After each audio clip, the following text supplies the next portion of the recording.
Good morning, students.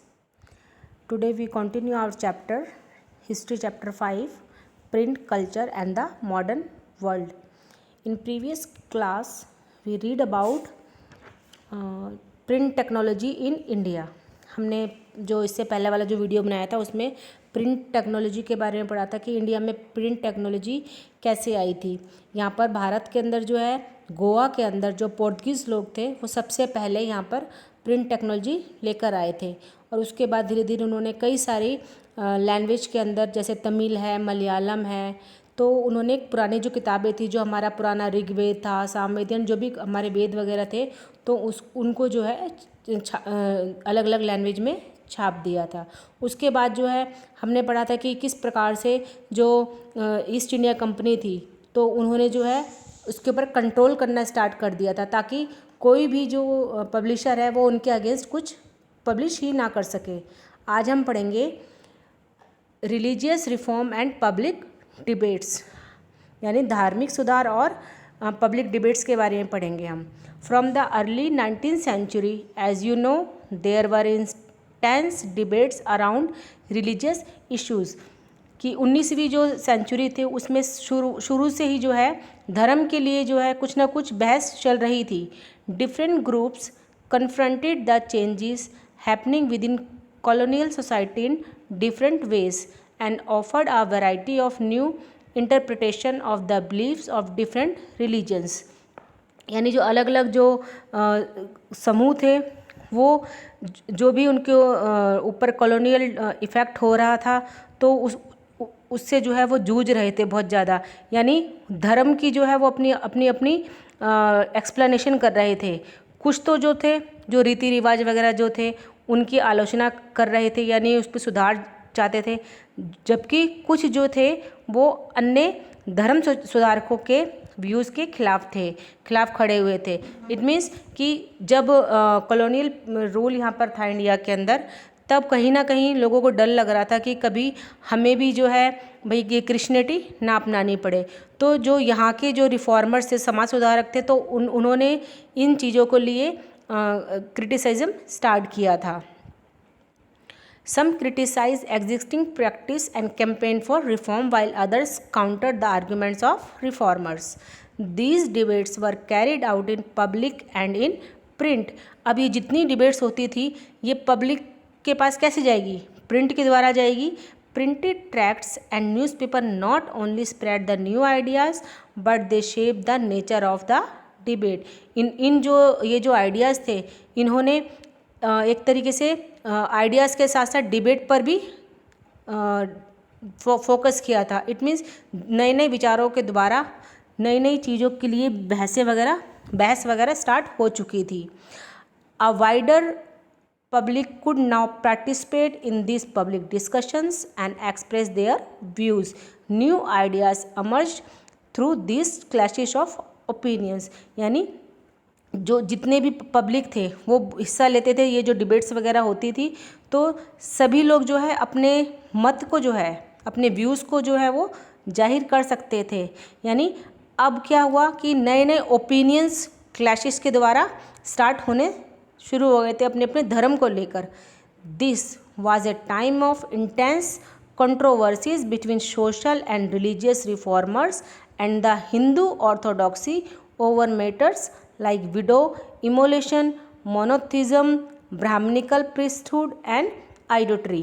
यानी यह वह समय था जब जो समाज थे या जो धर्म सुधारक जो होते हैं हिंदुओं के जो भी ऑर्थोडॉक्स यानी जो पुरानी परंपराएं जो चली आ रही थी, जैसे कि विधवा विवाह हो गया, एक ईश्वर को मानना, ब्राह्मण और जो पुजारी वर्ग होते हैं जैसे मूर्ति पूजा वगैरह जो करते हैं को, इन चीज़ों को लेकर लोग जो है आपस में डिबेट कर रहे थे, यानी बहुत ज़्यादा बहस वगैरह कर रहे थे। In Bengal as the debate developed tracts and newspaper proliferated circulating a variety of arguments. और बंगाल में तो बहुत ज़्यादा बहस वगैरह चल रही थी, डिबेट्स चल रही थी लगातार। बढ़ती जो पुस्तिकाओं की तादाद थी और अखबारों के जरिए लोग तरह तरह के डिस्कशन करके समाज के बीच में आर्ग्यूमेंट्स वगैरह करने लगे थे। यानी लोग जो है अब अपने अपने विचार न्यूज़पेपर्स में या फिर बुक्स में छापने लगे थे। To reach a wider audience, the ideas were printed in the everyday spoken language of ordinary people. धीरे धीरे जो इनके जो भी प्रिंटेड आइडियाज़ थे वो आम भाषा के जो आम बोलचाल की जो भाषा थी उसके अंदर भी प्रिंट होने लगे थे। राम मोहन रॉय पब्लिश द संबद्ध कौमुदी from 1821 and the Hindu Orthodoxy commissioned the Samachar Chandrika to oppose his opinions. From 1822 two Persian newspapers were published, Jem-e-Jahan Nama and Shamsul Akbar.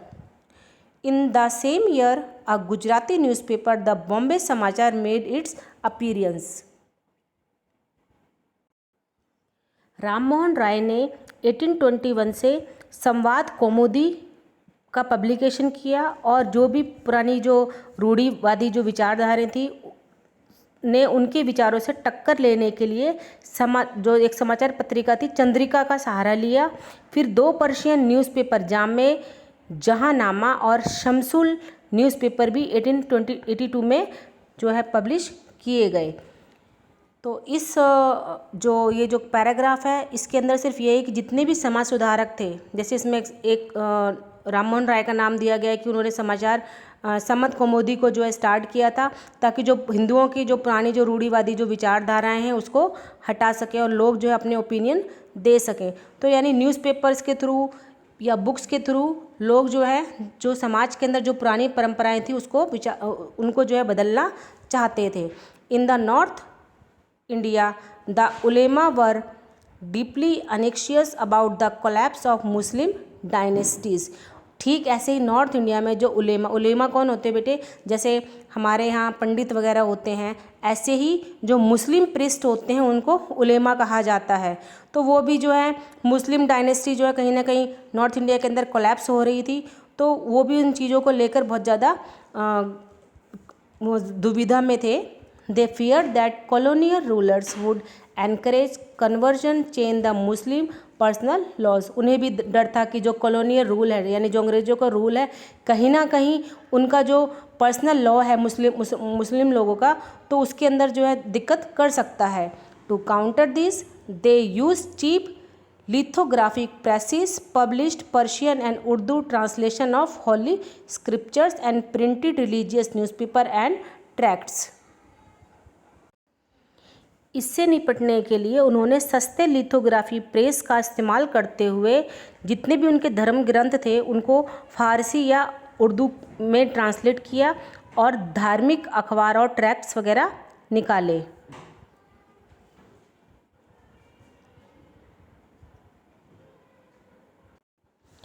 The Deoband Seminary, founded in 1867, published thousands upon thousands of fatwas telling Muslim readers how to conduct themselves in their everyday lives and explaining the meaning of Islamic doctrines। तो जो Deoband seminary जो थे उन्होंने जीवन को जीने का तरीका यानी जो मुसलमान जो लोग थे उनके जो रोज़मर्रा के अंदर जो भी जीवन जीने का तरीका था और इस्लाम के जो भी सिद्धांत थे उसको समझाते हुए हज़ारों के मात्रा में फतवे जारी किए। फतवा क्या है बेटा, एक इस्लामी रूल है ये, जैसे अपने यहाँ लॉ की बुक्स वगैरह होती हैं ऐसे ही जो मुस्लिम होते हैं तो उनके जो कानून वगैरह जो रूल्स वगैरह जिसमें लिखे हुए हैं या कोई फरमान जो होता है उसको फतवा कहते हैं। ठीक है, तो वो फतवे वगैरह जारी किए।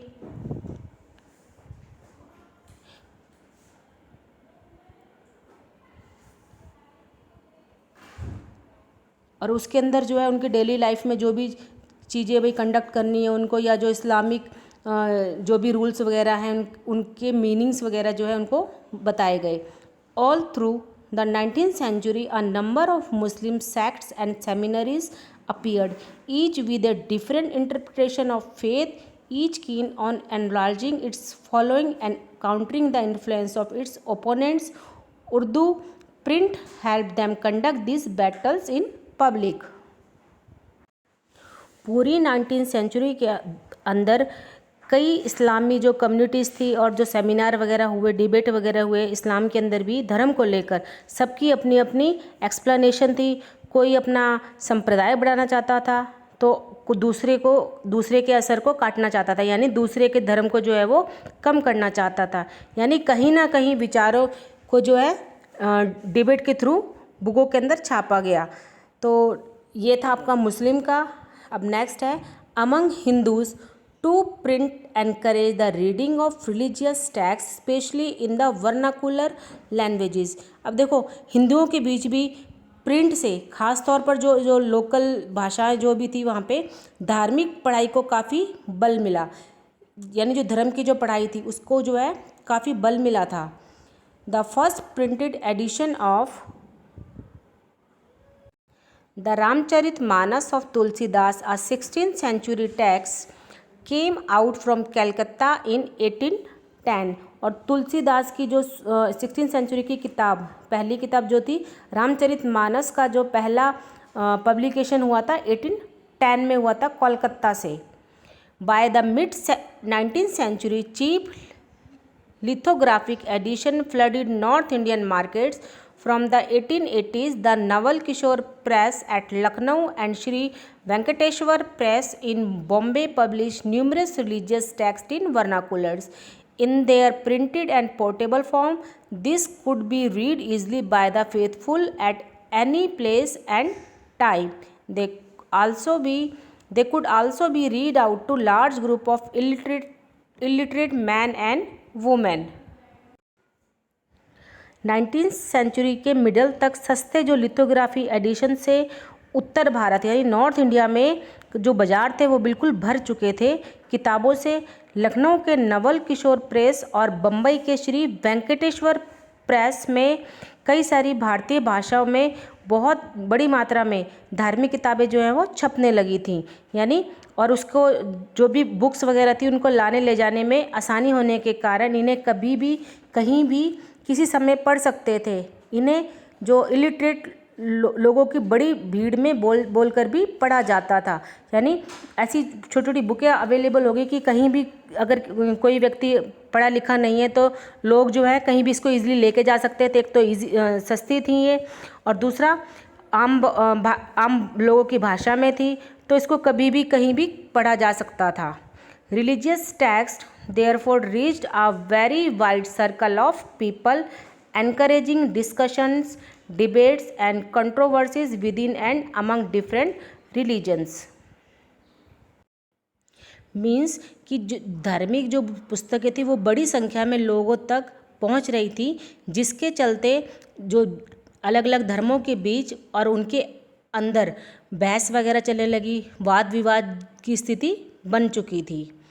Print did not only stimulate the publication of conflicting opinions amongst communities, but it also connected communities and people in different parts of India. Newspaper conveyed news from one place to another, creating pan-Indian identities. लेकिन print ने सिर्फ communities के बीच सिर्फ मत वगैरह नहीं पैदा किए थे, मतलब वाद विवाद नहीं पैदा किए, बल्कि इसने जो समुदाय को अंदर से और पूरे हिस्से को भारत से जोड़ने का भी काम किया था प्रिंट ने।